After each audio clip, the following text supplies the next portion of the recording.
আলাইকুম। আজকে চলে আসলাম নদীর পাড়ে পার ঘাটে। তো নায়ের নৌকার মাঝি আর কি।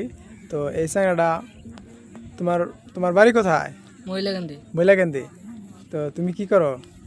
আমি আর কি খেওয়া চালাই। খেওয়া চালায়? হ্যাঁ, খেওয়া চালায়। মোটামুটি ধরো দিনে কত টাকার টিপ দেওয়া লাগে? কয়বার করে আপ ডাউন করো? তাও 10 বার। 10 বার। তুমি সারাদিনে তুমি থাকো না আরো হেল্পার আর আছে কয়েকজন? আরো আছে একজন। আর দুইজনে তোমরা করো? তোমার বয়স কত? 13 13.5। দেখেন, একদম খুবই নাবালক একটা বাচ্চা, 13 সাড়ে 13 বছর বয়স।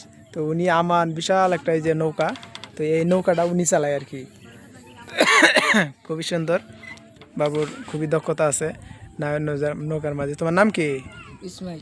ইসমাইল। স্কুল পড়ো না? পরে কোন ক্লাসে পড়ো? 7। 7-এ পড়ে। মেঘালয় পড়ো না? ইংলিশ মিডিয়ামে? খুবই ভালো কথা, ইংলিশ মিডিয়ামে পড়ে বাবুটা। তো খুব সুন্দর, ভালো।